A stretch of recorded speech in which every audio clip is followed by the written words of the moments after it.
Welcome to my YouTube channel Creative Hall.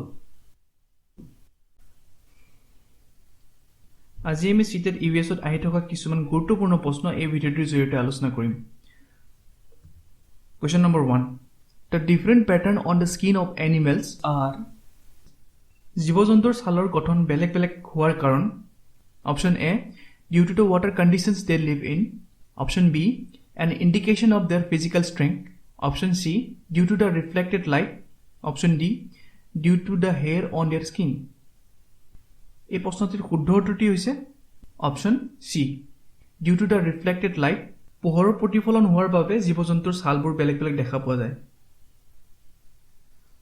Question number 2 Pitcher plant Nepenthes Nepenthes is the scientific name of the plant Pitcher plant হৈছে Option A has a mouth cover with tiny hooks Option B is not found in India Option C cleverly traps and eats frogs insects and mice Option D emits sound of high pitch to attract insects. এই প্ৰশ্নটিৰ শুদ্ধ উত্তৰ হৈছে option C cleverly traps and eats frogs, insects and mice. এইবোৰ হৈছে picture plant যেতিয়া সৰু সৰু পোক পৰুৱাবিলাক উদ্ভিদজোপাৰ ওচৰত আহে তেতিয়া এই উদ্ভিদজোপাই সৰু সৰু পোক পৰুৱাবিলাকক নিজৰ পাতৰ আঁৰত ট্ৰেপ কৰি লয় Question number 3 Which of the following sets of edibles are rich in iron? তলত দিয়া কোনবোৰ ভোজনীয় সামগ্ৰীত আটাইতকৈ বেছি আইৰণ পোৱা যায় অপশ্যন এ দিয়া আছে আমলা স্পিনাক জাগেৰি অপশ্যন বি আমলা স্পিনাক পটেটো অপশ্যন সি আমলা পটেটো টমেটো অপশ্যন ডি কেবিছ অক্ৰা জাগেৰি এই প্ৰশ্নটিৰ শুদ্ধ উত্তৰ হৈছে অপশ্যন এ আমলা স্পিনাক জাগেৰি আমলা স্পিনাক আৰু জাগেৰিত আটাইতকৈ বেছি পৰিমাণৰ আইৰণ পোৱা যায় Question number 4. Almost every part of our country, chilies are added while cooking food. Chilies were brought to our country by the traders who came from আমাৰ দেশৰ প্ৰতিটো প্ৰান্তত জলকীয়া ৰন্ধন প্ৰণালীত ব্যৱহাৰ কৰা হয় জলকীয়া কোন দেশৰ ব্যৱসায়ীসকলে ভাৰতলৈ আনিছিল অপশ্যন এ দিয়া আছে Uzbekistan option B South America option C Afghanistan option D Australia এই প্ৰশ্নটিৰ শুদ্ধ উত্তৰ হৈছে option B South America South আমেৰিকাৰ ব্যৱসায়ীসকলে জলকীয়া আমাৰ দেশত প্ৰথমবাৰৰ বাবে আনিছিল তেওঁলোকে অকল জলকীয়া নহয় অমিতা আনাৰস বিলাহী বাদাম ষ্ট্ৰবেৰিজ এই সকলোবোৰ বস্তু তেওঁলোকে ভাৰতবৰ্ষত প্ৰথমবাৰৰ বাবে আনিছিল Question number 5 Which of the following birds makes its nest among the thorns of a cactus plant তলত উল্লেখ কৰা কোনবিধ চৰাইয়ে কেকটাছৰ কাইটবোৰৰ মাজত বাস সাজে অপশ্যন এ দিয়া আছে ছানবাৰ্ড Option B weaver bird Option C robin bird Option D dove এই প্ৰশ্নটিৰ শুদ্ধ উত্তৰ হৈছে option D dove Question number 6 Which of the following are the neighboring states of Jammu and Kashmir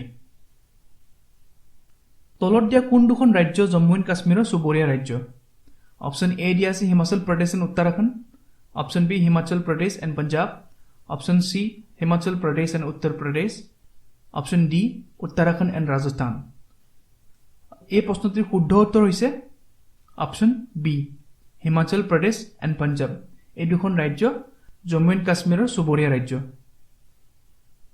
Question number 7 Which of the following groups of animals has excellent sight and can see things 4 times more than human beings তলত দিয়া কোনবিধ জন্তু দলৰ দৃষ্টিশক্তি মানুহতকৈ 4 গুণ বেছি option A দিয়া আছে Tigers, leopard, bulls.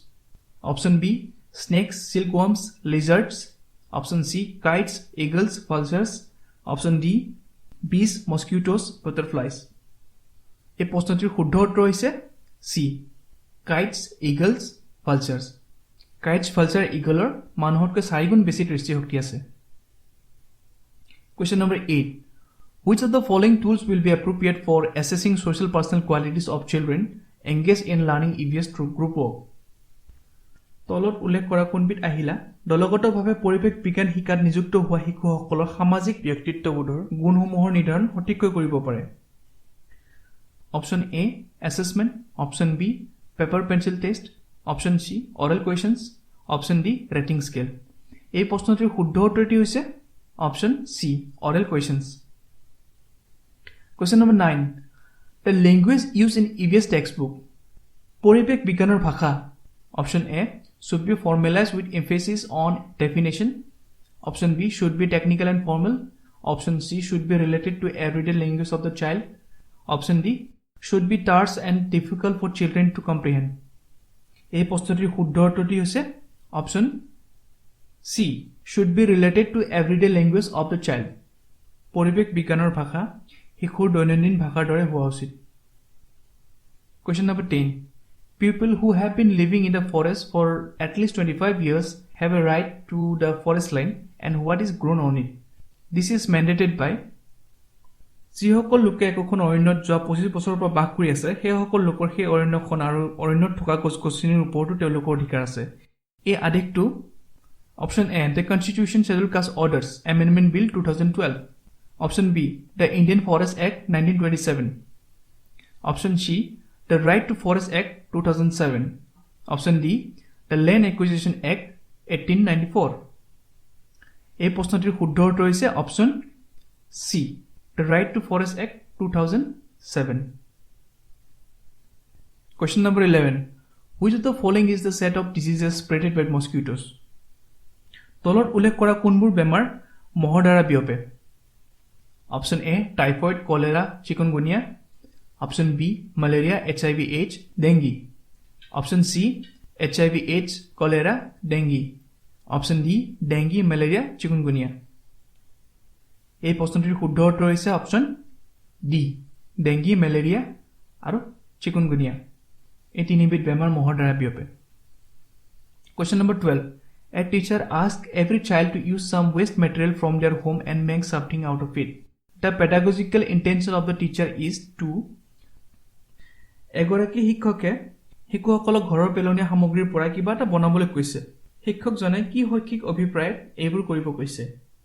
Option A organize an exhibition of the base articles made out of waste.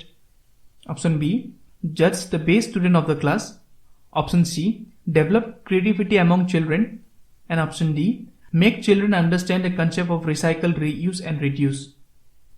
এই প্ৰশ্নটিৰ শুদ্ধ উত্তৰ হৈছে option D make children understand the concept of recycle, reuse and reduce. শিশুসকলক ৰিচাইকেল, ৰিইউজ আৰু ৰিডিউচৰ ধাৰণা দিবৰ বাবে শিক্ষকজনে এনেকুৱা কৰিবলৈ কৈছিলে। Question number 13. Kuduk is a language of the people of Kuduk কোন ৰাজ্যৰ লোকসকলৰ ভাষা? Option A Mizoram, Option B Manipur, Option C Arunachal Pradesh and Option D Jharkhand. এই প্ৰশ্নটিৰ শুদ্ধ উত্তৰ হৈছে ঝাৰখণ্ড। কুডুক হৈছে এটা ট্ৰাইবেল লেংগুৱেজ যিটো ট্ৰাইব ঝাৰখণ্ডত বসবাস কৰে। Question number 14. Worli is a traditional art form. The place Worli is in the state of Worli এবিধ পৰম্পৰাগত কলা। Worli ঠাইখন কোনখন ৰাজ্যত অৱস্থিত? Option A Maharashtra, Option B Orissa, Option C Rajasthan and Option D Bihar. এই প্ৰশ্নটিৰ শুদ্ধ উত্তৰ হৈছে Option A Worli মহাৰাষ্ট্ৰত আছে। Question number 15. Mahesh, a class 4 teacher, plans to sensitize the students to the concept of conservation of trees. Which of the following activities is most suited for this purpose? Mahesh এগৰাকী চতুৰ্থ শ্ৰেণীৰ শিক্ষক। তেওঁ ছাত্ৰ ছাত্ৰীসকলক গছ সংৰক্ষণৰ বিষয়টোত সংবেদনশীল কৰি তুলিব খুজিছে। তলত উল্লেখ কৰা কোনটো ক্ৰিয়াকলাপ এই উদ্দেশ্যটোৰ বাবে অতি উপযোগী?